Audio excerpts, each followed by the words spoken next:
tinha 100 ovelhas. Embora tivesse tantas, ele gostava de cada uma.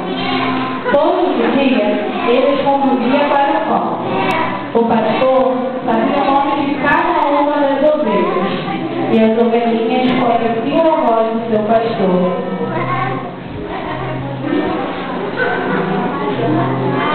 Ovelhinha Letícia,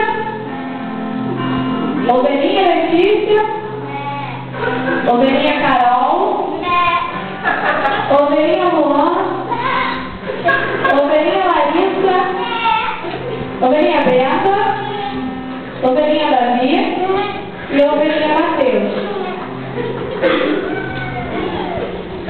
Era uma manhã bem bonita. O pastor levou suas ovelhinhas até a montanha.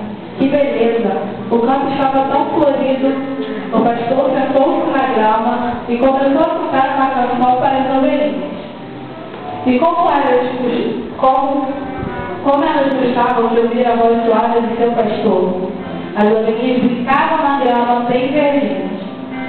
Quando começava a escurecer, o pastor levava as ovelhinhas para um curral e cuidava com muito amor.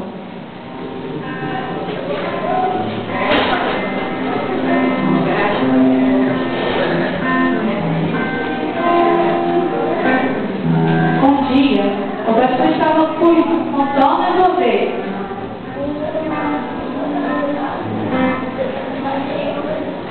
Tá faltando uma. Onde estará? Subiu a ovelhinha. Eu preciso encontrá-la. Bem depressa, o pastor lavou as outras ovelhinhas do curral e saiu para procurar a ovelhinha perdida. E era justamente aquela ovelhinha mais teimosa, mais desobediente, aquela que mais preocupava o pastor. O pastor entrou pelo mato adentro gritando: Ovelhinha Carol! Ovelhinha Carol! Onde você está?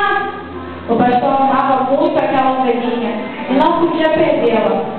Onde estaria a ovelhinha? Coitadinha, ela não encontrava o caminho de volta. De repente, ela ouviu um barulho. Que susto! Era um lobo! Começou a chorar.